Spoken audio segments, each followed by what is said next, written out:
दक्ष भी दुखी हो गए। कैलाश पहुंचने पर शिवगण प्रसन्न होकर शिव सती की जय जयकार करते हैं और उधर दक्ष महल में पुत्री के लिए चिंतित प्रजापति दक्ष को नारद जी सती की कुशलता और प्रसन्नता का समाचार देते हैं। दक्ष प्रतिवाद करते हैं और शिव के प्रति अपशब्द बोलते हैं, पर नारद को शिव विरोधी शब्द सुनना स्वीकार नहीं। नारद उनके कक्ष से बाहर प्रस्थान करते हैं। नारायण नारायण नारायण। प्रणाम देवर जी। प्रणाम भावजविरनी, प्रणाम। मुझसे क्या अपराध हुआ देवर जी, जो आप मुझसे मिले बिना ही लौट रहे थे? नारायण नारायण। दक्ष प्रजापति के वार्तालाप में इतना उलझ गया कि मुझे आपका ध्यान ही नहीं रहा। मुझे क्षमा करना भावज। देवर जी, मुझे भी वो सब बताइए जो आपने अपने भ्राताश्री से कहा। अर्थात आपने हमारी कुछ कुछ बातें सुन ली हैं। कुछ कुछ सुन ली है, परंतु ये बताइए, कौन सा शुभ संदेश लेकर आप उन्हें बताने आए थे?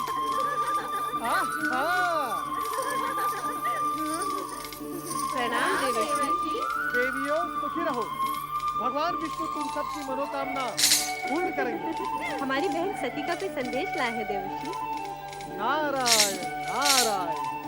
तुम्हारी बहन सती शिव जी की संगिनी बनकर संसार का सर्वोत्तम आनंद ले रही है, और इससे अधिक हम कुछ नहीं बताएंगे। नारायण नारायण। इससे अधिक हम कुछ जानना भी नहीं चाहते। हमारी बहन सुखी रहे, बस यही हम सबकी इच्छा है। क्यों माताश्री? हाँ बेटी, आज देवर जी ने ये शुभ समाचार सुनाकर हमारी सारी आशंकाओं का अंत किया है। आप हमारे धन्यवाद के पात्र हैं देवर जी। धन्यवाद के पात्र हैं तो देवर्षि का अतिथि सत्कार तो होना ही चाहिए। आइए देवर्षि, आज हम सब आपका मुंह मीठा कराएंगे। नारायण नारायण। देवियों, ये शुभ अवसर अब तुम्हारे विवाह में ही आएगा। अब मुझे आज्ञा दे। सुनिए तो देवर जी, इन देवियों के विवाह की तैयारियां कीजिए, अन्यथा विलंब हो जाएगा भावज। नारायण नारायण। रोहिणी, नारद जी किसके विवाह की बात कहकर गए अभी अभी? मैं क्या जानूं, तुम ही पूछ लो ना माताश्री से। तुम सबके विवाह की बात कर रहे थे देवर जी, और उनकी भविष्यवाणी कभी असत्य नहीं होती, समझी? देवर्षि नारद ने वीरणी, दक्ष तथा उनकी कन्याओं की समस्या का समाधान तो किया, किंतु रति शिव सती विवाह में सम्मिलित न होने के कारण चिंतित है। स्वयं कामदेव आकर रति को शांत करते हैं और स्पष्ट करते हैं कि उन्हें विवाह में न सही शिव सती में भौतिक इच्छा उत्पन्न करने के लिए तो कैलाश जाना ही है। ये तुम कहाँ हो? रति, रति, तुम कहाँ हो प्रिय? रति, तुम कहाँ हो? रति, रति, तुम कहाँ हो? तुम कहाँ हो प्रिय? प्रिय, तुम कहाँ हो? अरे तुम यहाँ हो? क्या बात है रति? तुम मुझसे रुष्ट हो? अरे कुछ तो बोलो, तुम्हारा ये मौन मुझे व्यथित कर रहा है। हाँ, मैं आपसे रुष्ट हूँ। मेरी त्रुटि? शिव सती के शुभ विवाह पर स्वर्ग के सभी देवी देवता और अप्सराएं सम्मिलित हुई, किंतु ना आप गए ना ही मुझे जाने दिया। क्यों स्वामी? इसलिए कि हमें ऐसा ही आदेश किसका?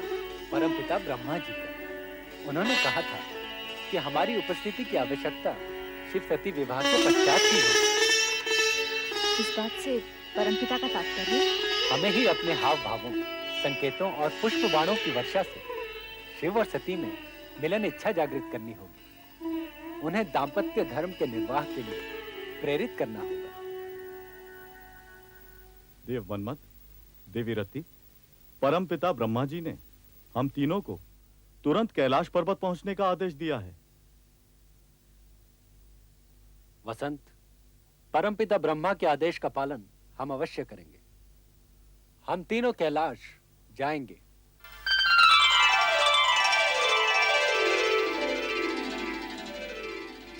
प्रिय, राजमहल का सुख भोगने वाली सती को कैलाश आकर प्रसन्नता हुई या नहीं? स्वामी, आपके चरणों में जो स्थान मिल गया है, इससे अधिक प्रसन्नता और क्या होगी?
शिव सती के आनंद लीला के दर्शन किए अथवा नहीं?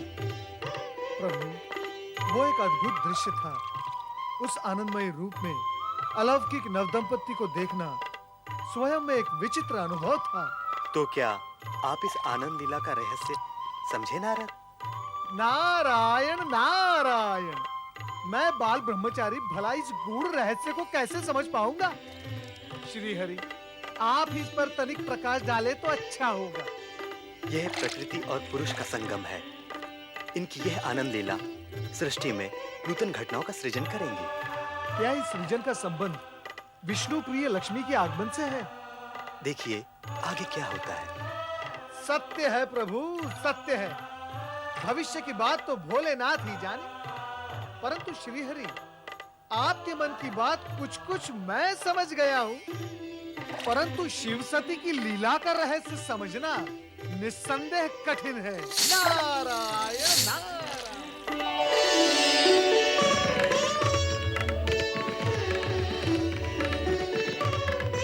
क्या देख रही हो देवी? देख रही हूँ आपकी आंखों में छलकते प्रेम को। ये तो तुम्हारी आंखों में छलकते प्रेम का प्रतिदान है। जो जितना देता है उतना ही पाता है। मैंने आपसे बहुत कुछ पाया है स्वामी।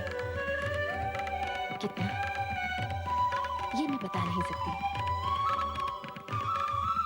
चलो देवी, पृथ्वी विहार करने चले। पृथ्वी विहार? स्वामी, ऐसा प्रतीत होता है कि आपने मेरे मन की बात पढ़ ली है और उसकी पूर्ति के रूप में प्रस्ताव रख दिया, पृथ्वी विहार। सच तो यह है देवी, सगुण रूप में तन भले ही दो हों, किंतु आत्मा तो एक ही है, मन भी एक ही है और विचार भी एक ही है। अब चलो पृथ्वी विहार के लिए चलें।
दुर्वासा ऋषि हैं, अत्रि अनुसैया के पुत्र।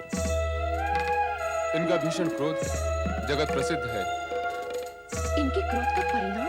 जिसके प्रति इनका क्रोध जागृत हो जाए वो घोर संकट में पड़ जाता है।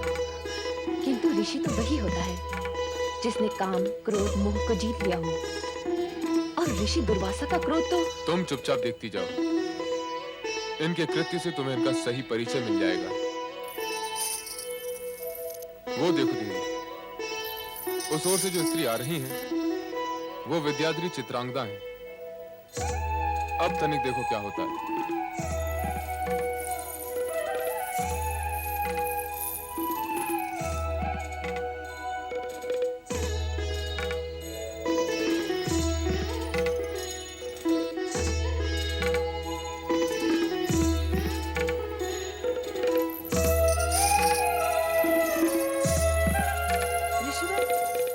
मेरा प्रणाम स्वीकार करें। तुम्हारा कल्याण हो। इस अकिंचन की ओर से ये श्रद्धा सुमन आपको अर्पित है, इन्हें स्वीकार करें।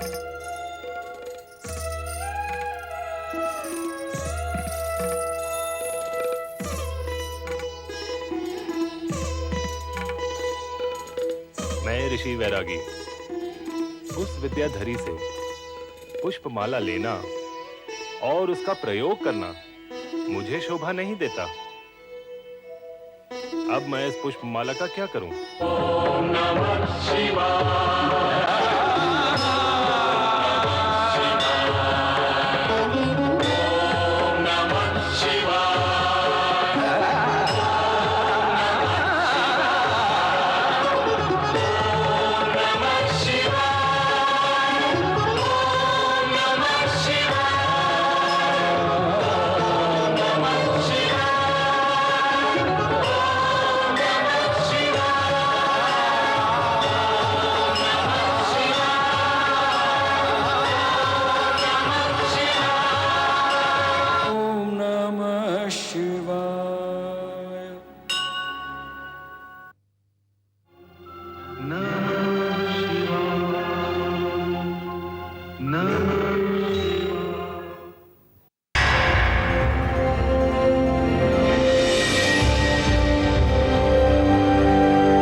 अन्य लोक में चले गए और कामदेव रति एवं वसंत के साथ शिवलोक में शिव सती के मन में कामेच्छा जागृत करने के लिए उपस्थित हुए। उधर पृथ्वी पर विहार करते हुए शिव सती देखते हैं कि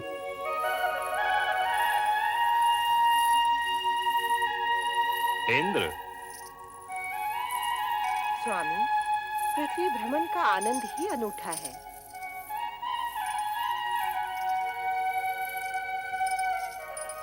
ये कथन, अरे महर्षि दुर्वासा, प्रणाम ऋषिवर। मंगल हो देवराज इंद्र। देवी शची, मैं तुम्हें एक भेंट देने का इच्छुक हूं, स्वीकार करोगे? ऋषिवर, आपकी दी हुई भेंट हम कैसे अस्वीकार कर सकते हैं?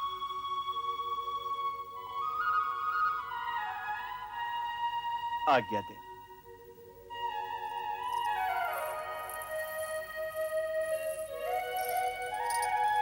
ये लीजिए देवी।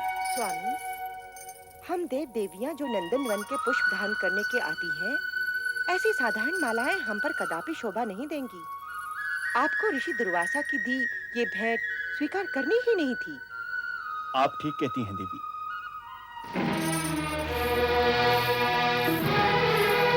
प्रिय, अब हमारा निर्णय हो चुका है। चलो कैलाश लौट चलें। शची, देवराज इंद्र, प्रेम से भेंट की हुई मेरी माला का तुमने घोर अपमान किया है। अब तुम्हें इसका परिणाम सहन करना ही होगा।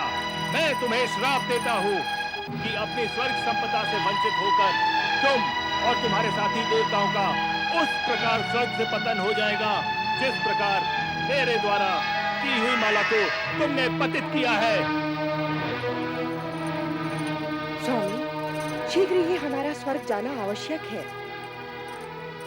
अहंकार वश ही सही, पर दुर्वासा द्वारा भेंट माला को फेंककर इंद्र और इंद्राणी ने जो अपराध किया, उसके परिणाम स्वरूप दोनों के आनंदपूर्ण भविष्य में अंधकार की कालिमा प्रवेश कर गई और स्वर्ग का संपूर्ण वातावरण हर्षोल्लास से वंचित हो गया। प्रणाम देवेंद्र। प्रणाम देवेंद्र। प्रणाम देवेंद्र। प्रणाम इंद्रदेव।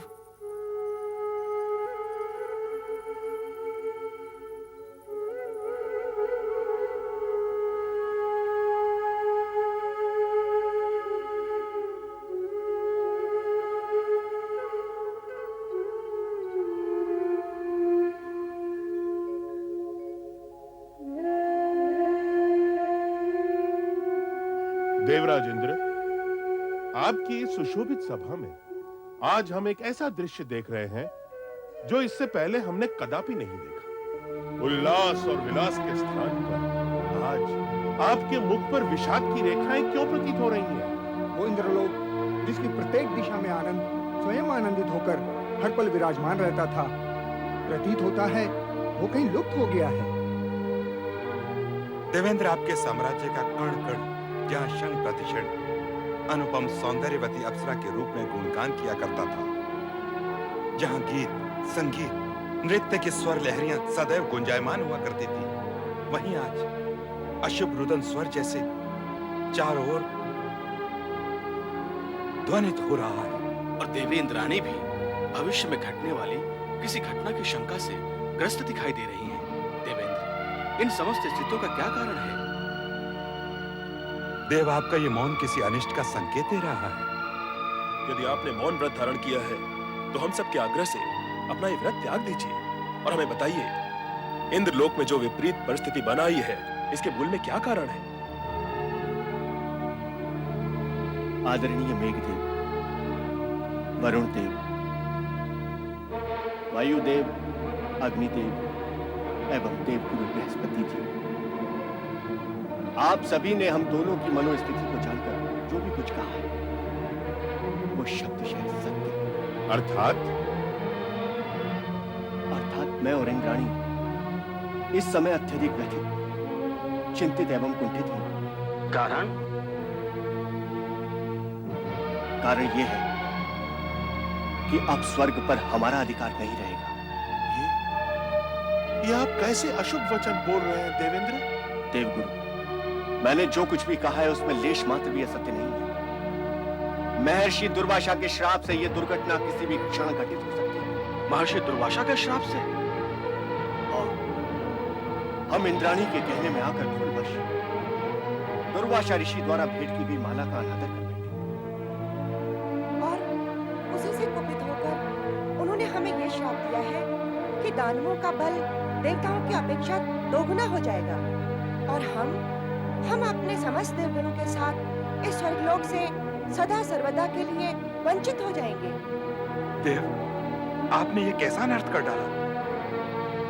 महर्षि दुर्वासा का श्राप कभी मिथ्या नहीं हो सकता। वो अपना प्रभाव अवश्य लाएगा। उनके श्राप से मुक्ति निवारण का कोई उपाय नहीं, कोई उपाय नहीं। अब स्वर्गलोक अवश्य नष्ट भ्रष्ट हो जाएगा देवराज इंद्र। हम सभी को इस स्वर्ग संपदा से सदैव के लिए वंचित होना पड़ेगा।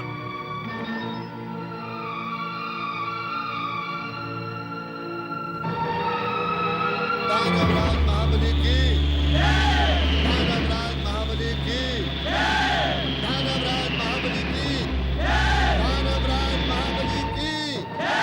महाराज, अपनी सेना को आदेश दीजिए। वो देखिए स्वर्ग।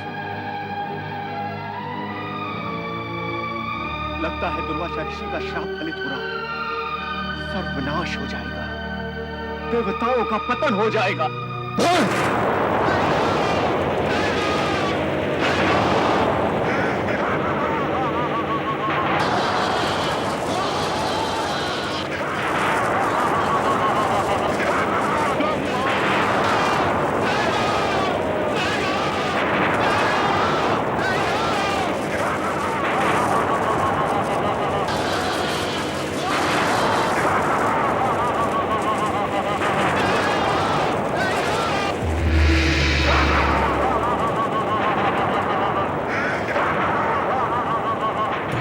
अटूट नियम के अनुसार अब कर्म का परिणाम अशुभ ही होता है। दुर्वासा ऋषि के श्राप के फल स्वरूप स्वर्ग पर असुरों के अधिकार के पश्चात इंद्रादि को स्वर्ग त्यागना पड़ा।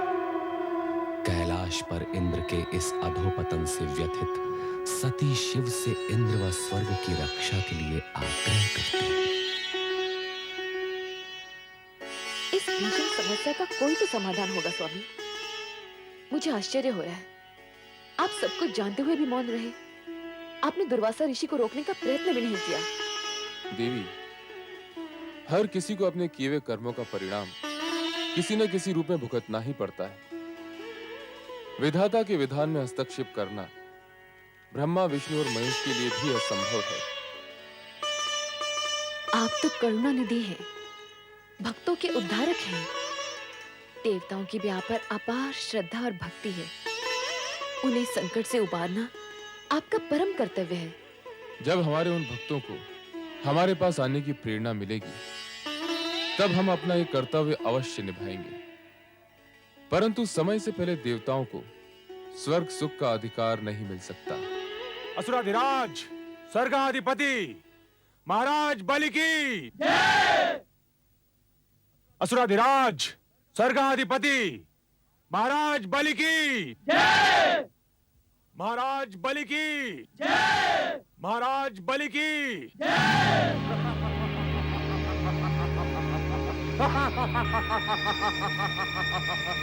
आज हम अति प्रसन्न हुए। देवता यहाँ से पलायन कर गए। उनकी पराजय विजय श्री का रूप धारण करके हमारे चरणों में नतमस्तक है। अब यह सिंहासन हमारा है।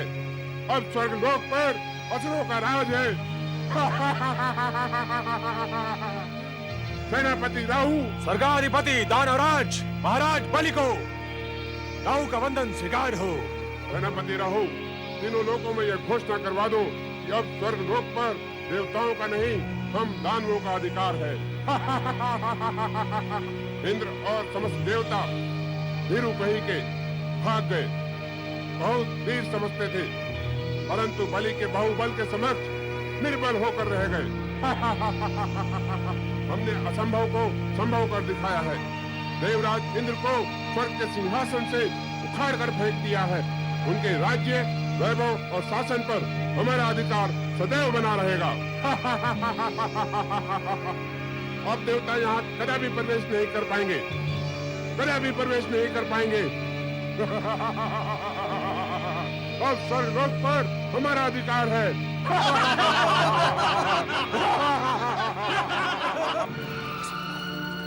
असंभव!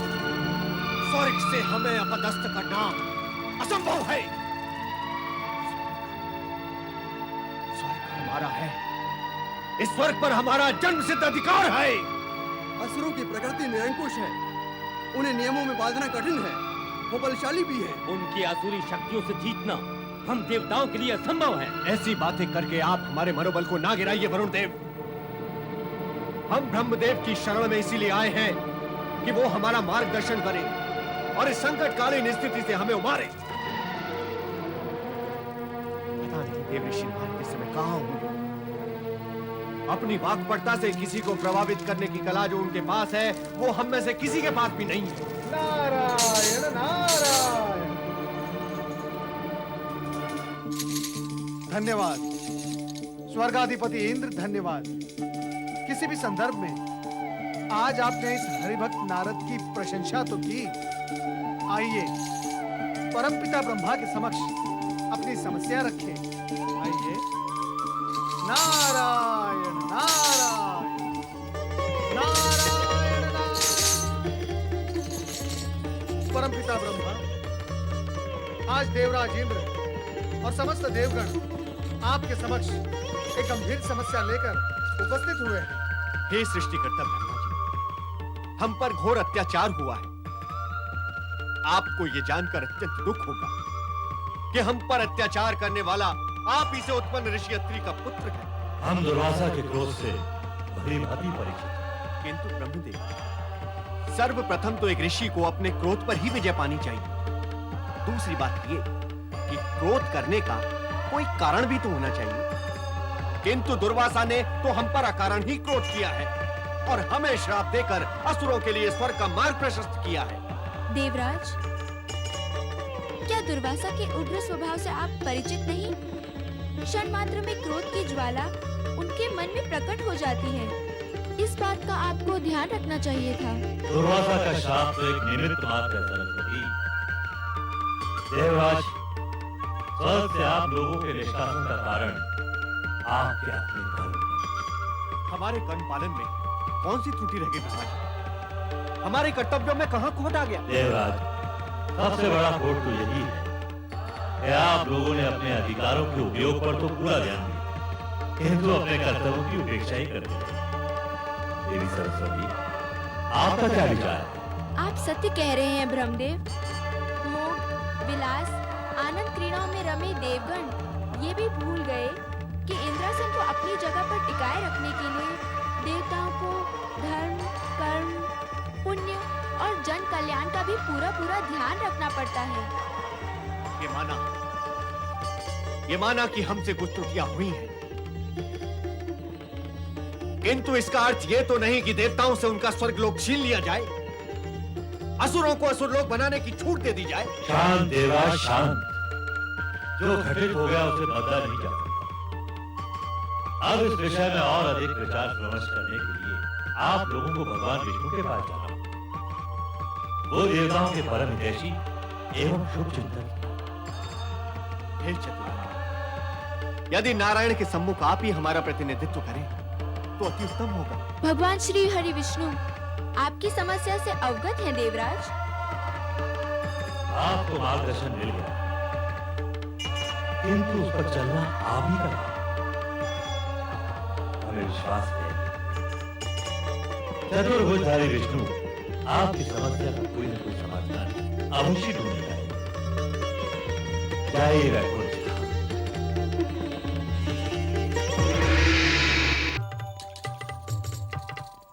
ओम नमो भगवते वासुदेवाय। नारायण नारायण। हे प्रभु, जगत के पालनहार, इन दुखी देवताओं का उद्धार कीजिए। हे तारनहार, आज तो अनर्थ ही हो गया। दुर्वासा ऋषि के श्राप के प्रभाव से देवताओं का स्वर्ग से निष्कासन और असुरों का शासन हो गया है। यही कहना है ना आपको? किंतु आपको हम आपकी व्यथा से परिचित हैं। दुर्वासा का शाप एक ऐसी घटना चक्र का प्रवर्तन कर चुका है जिसे रोकना किसी के भी वश में नहीं। किंतु ब्रह्मा जी ने तो मार्गदर्शन दिया था कि पालनहार परमात्मा श्री हरि विष्णु ही देवताओं की सहायता कर सकते हैं। हे श्री हरि, आपने समय समय पर हर मनवंतर में देवताओं को संकट से बचाकर उनका उद्धार किया। हम तो बड़ी आशा लेकर आपके पास आए हैं प्रभु। देवगुरु बृहस्पति जी, यह सत्य है कि हम देवताओं के शुभ चिंतक हैं, किंतु प्रभु, आप त्रिदेवों में सृष्टि के पालनहार हैं। आप ये भली भांति जानते हैं कि सृष्टि के आरंभ से ही स्वर्ग पर देवताओं का अधिकार रहा है। असुरों ने तो अन्याय पूर्वक स्वर्ग में अनाधिकार प्रवेश किया है। उन्हें वहां से हटाकर देवताओं को न्याय दिलाना आप ही के वश में है। श्री हरि, आप ही के वश में है। नहीं नहीं, यदि इस समस्या का कोई समाधान है तो वो देवाधिदेव शिव शंकर के ही पास हो सकता है। आप अपनी समस्या उन्हीं के समक्ष रखिए। धन्य है प्रभुओं की लीला। अब आपकी समस्या के समाधान के लिए देवगणों, आपको कैलाश की ओर प्रस्थान करना होगा। पधारिए। नारायण नारायण।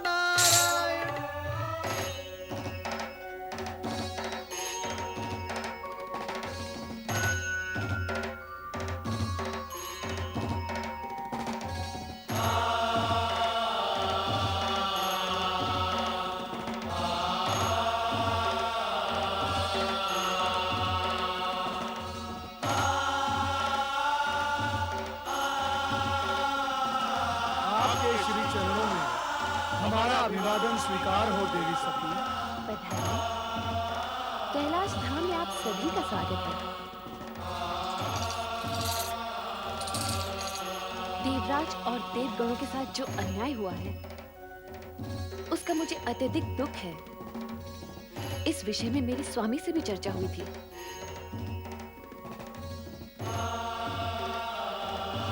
देवाधिदेव महादेव ने क्या कहा देवी सती?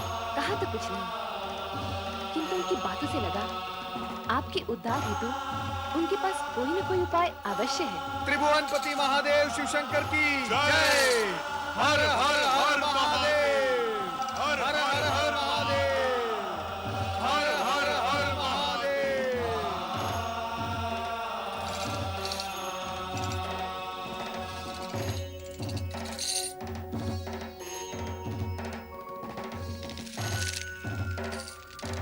चराचरपति महादेव, इन देवताओं पर वज्रपात सा हुआ है।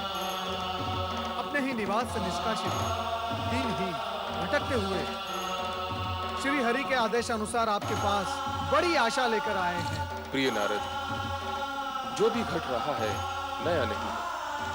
अच्छाई और बुराई का संघर्ष तो सदा ही चलता रहा है। कभी अच्छाई का पलड़ा भारी तो कभी बुराई का।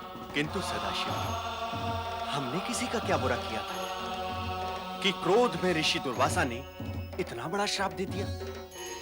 हम देवों के साथ इतना बड़ा अन्याय? जो अन्याय आपके साथ हुआ है वो कभी असुरों के साथ भी हुआ था। अतः अब जो न्याय होगा वो सुरों असुरों के समान अधिकारों को ध्यान में रखकर ही होगा। आपको मेरी इस बात से आघात अवश्य लगा होगा, किंतु ये सत्य है कि इस समस्या का समाधान सुरों असुरों को मिलकर ही निकालना होगा, और वो समाधान है समुद्र मंथन। भयभीत होने की आवश्यकता नहीं। समुद्र मंथन के बाद कई ऐसी घटनाओं का जन्म होगा जो देवताओं के हित में होंगी। समुद्र से निकलने वाले रत्नों का विभाजन सुरों असुरों की योग्यता के अनुसार ही होगा।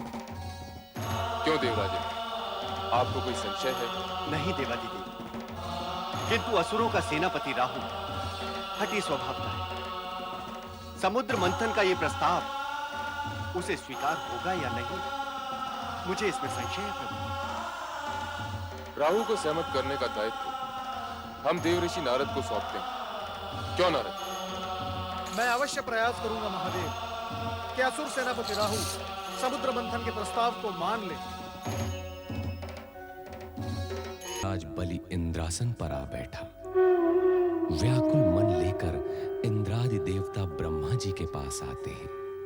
ब्रह्मा जी विष्णु भगवान के पास जाने के लिए कहते हैं। सभी देवगण श्री हरि विष्णु के पास आते हैं। श्री विष्णु समाधान के लिए उन्हें देवाधिदेव शिव शंकर के पास भेजते हैं। शिव जी से निवेदन करने पर वे समुद्र मंथन ही एकमात्र समाधान बताते हैं। शिव जी की आज्ञानुसार नारद राहु को समुद्र मंथन के लिए तैयार करने हेतु प्रस्थान करते हैं। नहीं, दुष्ट देवताओं का कोई भी प्रस्ताव हमें स्वीकार नहीं। समुद्र मंथन का मत भी हमें स्वीकार नहीं। लगता है इसमें भी देवताओं का कोई नवीन षड्यंत्र है। नारायण नारायण, इतने शक्तिशाली होने पर भी देवताओं से भयभीत हो रहे हो? कदापि नहीं। हमारे द्वारा देवताओं को स्वर्ग से बाहर खदेड़ना इस बात का ठोस प्रमाण है कि हम देवताओं से अधिक शक्तिशाली हैं। वास्तव में तुमने तो होनी को अनहोनी कर दिखाया है। दुर्वासा के श्राप से प्रेरित होकर एक बड़ी चुनौती स्वीकार की है और उसमें विजय भी हुए हो। नारायण नारायण, निश्चित ही विजय हुए। मैं एक बात सोच रहा हूँ, तुम दानव यदि शक्तिशाली हो तो देवगण बुद्धिमान ज्ञानवान, तुम दानव एक स्वर्ग लेकर यहाँ मौत मनाते बैठे रहोगे और वहाँ देवगण समुद्र मंथन से 100 स्वर्ग उत्पन्न कर डालेंगे। सत्य तो यह है कि आरंभ में देवताओं को भी कोई रुचि नहीं थी, परंतु भगवान शिवशंकर ने जब समुद्र मंथन से उत्पन्न होने वाले दुर्लभ पदार्थों की बात कही तो देवता सहर्ष मान गए। परंतु ये बात आपने हमें पहले क्यों नहीं बताई देवर्षि नारद? बताता तभी जब तुम सुनने को तैयार होते। तुम तो अपने पद के मद में डूबे हुए हो। नारायण नारायण। शिवशंकर पर तो हमें पूर्ण विश्वास है, परंतु यदि उनकी बात मानकर हम समुद्र मंथन का प्रस्ताव स्वीकार भी कर लें, तो भी इस बात का क्या भरोसा कि समुद्र मंथन से उत्पन्न पदार्थों का वितरण सुरों और असुरों में निष्पक्षता से होगा। ऐसा प्रतीत हो रहा है सेनापति राहु कि तुम हमारा तात्पर्य नहीं समझ पाए। नारायण नारायण। सुनिए तो सही देवर्षि नारद। एक और तुम कहते हो कि तुम्हें भगवान शंकर पर पूर्ण विश्वास है और दूसरी ओर शंकर का आंचल भी नहीं छोड़ सकते। ऐसे तो कोई निर्णय नहीं लिया जा सकता। अरे देवर्षि, यदि एक बात देवताओं को मान्य हो तो हमें समुद्र मंथन का प्रस्ताव स्वीकार्य है। क्या? यही कि समुद्र मंथन से पहले हम स्वर्ग लोक नहीं छोड़ेंगे। इसका निर्णय तो भगवान शिवशंकर ही करेंगे और तुम ये भली भांति जानते हो और मानते भी हो कि वे निष्पक्ष हैं। अब क्या कहें इसे, दानवों का दुर्भाग्य या देवों का भाग्य कि समुद्र मंथन से उत्पन्न होने वाले दुर्लभ पदार्थ मात्र देवों को ही प्राप्त होने की परिस्थितियां निर्मित हो रही हैं। धन्य हो प्रभु, धन्य हो। दानव अपने दुर्भाग्य का द्वार स्वयं खटखटाने जा रहे हैं। नारायण देवर्षि नारद, मैं इस विषय पर एक बार शिवशंकर से बात करना चाहता हूँ। शुभस्य शीघ्रम। देवादिदेव महादेव और सेनापति राहु एक दूसरे से भली भांति परिचित हैं। चलो चले कैलाश। ओम नमः शिवाय। कैलाश ठहर जाइए असुर सेनापति राहु। मुझे शिवशंकर से भेंट करनी है। कैलाशपति अभी ध्यान में है, तुम्हें प्रतीक्षा करनी होगी। बात महत्वपूर्ण है, मैं प्रतीक्षा नहीं कर सकता। शिवशंकर, महेश्वर, मेरा बात मत रोको, नहीं तो अनिष्ट हो जाएगा। नारायण नारायण नारायण नारायण। शांत हो जाओ शिवगणों, शांत हो जाओ। अतिथि के साथ ऐसा व्यवहार शोभा नहीं देता। किंतु ऋषिवर, ये हमारे शिवजी के ध्यान में बाधा डाल रहे हैं, इनसे कहिए कि बाद में आए। नारायण नारायण, ये बाधा नहीं डालेंगे। महादेव शिवशंकर की आज्ञा से ही वे यहाँ पधारे हैं।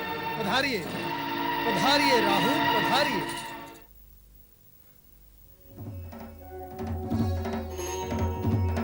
नारायण नारायण।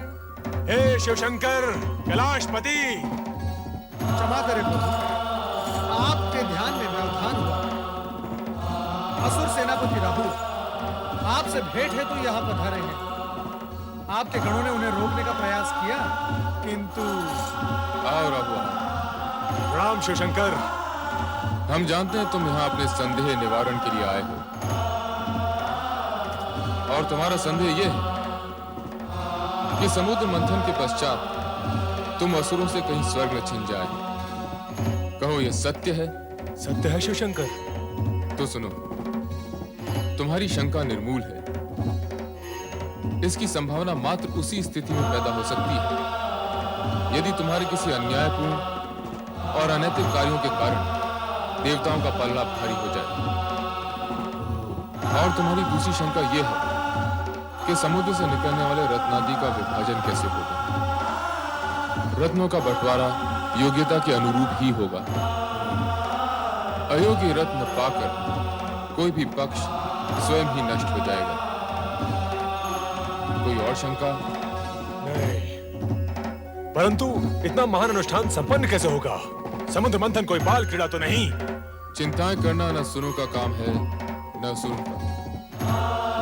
समुद्र मंथन के कार्य संबंधित निर्णय हमने ले लिया और संबंधित व्यक्तियों को आदेश भी दे दिए हैं। क्षीर सागरवासी विष्णु मंथन क्रिया के लिए मेरू पर्वत का आधार बने और वासुकी नाग रज्जो का कार्य करेगा। तुम जाकर दानवों को प्रेरित करो और शीघ्र ही समुद्र मंथन का कार्य प्रारंभ कराओ। जाओ। नारायण नारायण। शिवाज्ञा को शिरोधार्य कर दानवराज बलि से मंत्रणा करने के पश्चात शंकाशील सेनापति राहु शंका से उभरे और समुद्र मंथन के लिए तत्पर हुए।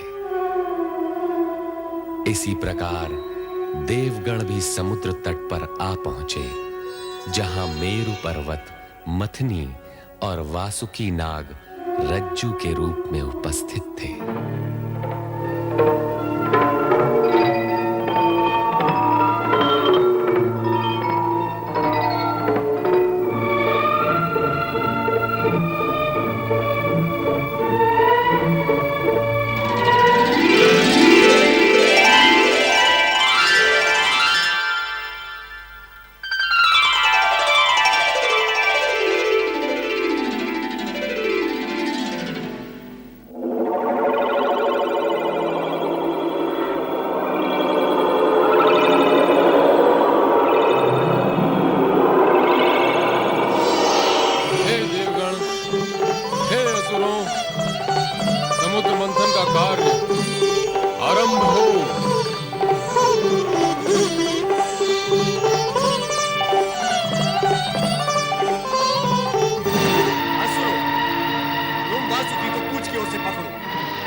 वो इसलिए कि तुम पातालवासी, सृष्टि के अंतिम छोर में रहकर ही तुम सहज रह सकते हो। कान में कौन सा मंत्र फूंक रहा मुनिराज? मंत्र? नारायण नारायण। मैं तो देवताओं से ये कहना था, तुम चाहे अपनी जितनी भी प्रशंसा कर लो, परंतु असुरों के समक्ष शक्ति में तुम शून्य हो, शून्य। आग और विष उगलते हुए वासुकी का मुंह पकड़ना देवताओं के बस की बात नहीं। नारायण नारायण। बहुत प्रसन्न हुए कि आज देवताओं को उनकी हीनता का ज्ञान तो हुआ। तुमने हमें हीन कहा? तो सबसे पहले यही बात सिद्ध कर ली जाए कि कौन शक्तिशाली है और कौन नहीं। देवराज ये क्या कह रहे हैं आप? वासुकी के मुख से निकलने वाले विष से बचने के लिए मैंने ये सब सुहाग रचा था, और आप शत्रुता पर उतर आए। सभी देवता वासुकी की पूंछ की ओर रहेंगे और हम असुर मुख की ओर रहेंगे।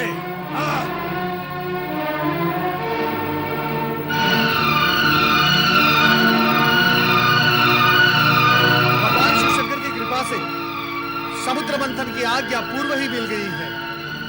शुभ कार्य में विलंब नहीं होना चाहिए, वो उचित नहीं। बोलिए भगवान शिव शंकर की जय। भगवान शिव शंकर की जय।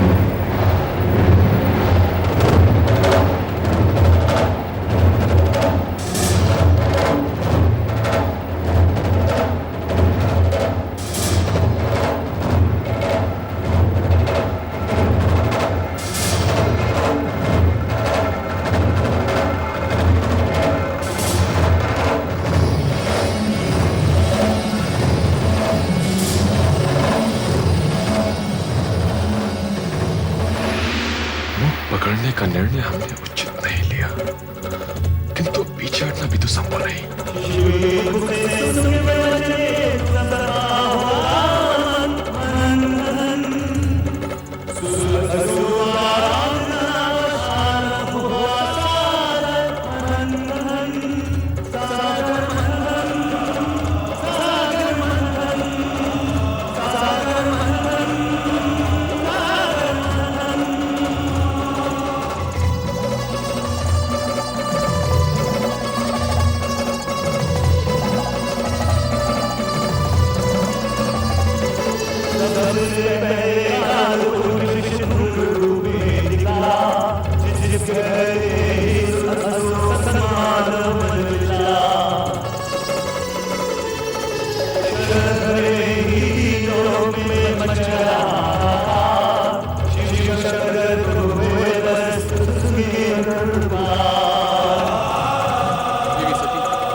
उसे इस सर्वनाश से बचाने के लिए हमें इस विष का पान करना पड़ेगा।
त्रिलोकीनाथ, हे त्रिलोकीनाथ, कुछ कीजिए, अन्यथा अनर्थ हो जाएगा। हे जगदीश्वर, राक्षसों को यदि अमृत कलश प्राप्त हो गया तो उसे पीकर वे अमर हो जाएंगे और इन देवताओं के लिए नई बाधाएं उपस्थित हो जाएंगी। चिंता न करो नारद, अमृत देवताओं को ही प्राप्त होगा।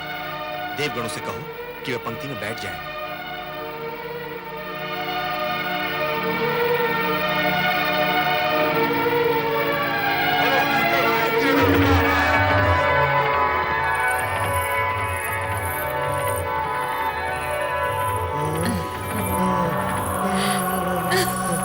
ये अप्सरा है या कौन है?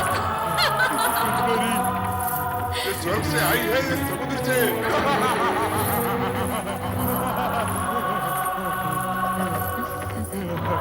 कहीं से भी आई हो, पहले अमृत पान तो कर ले। अरे अमृत पान तो बाद में करेंगे, पहले इसके रूप का बजरा पान तो कर ले। रूप की रानी रूपमती, तुम कौन हो? कहाँ से आई हो? मैं कौन हूँ और कहाँ से आई हूँ? इन व्यर्थ के प्रश्नों में क्यों अपना समय नष्ट करते हो? सत्पुरुषु, केवल इतना जानो कि मैं तुम्हारी हूँ, तुम्हारे लिए आई हूँ। ओम नमः शिवाय।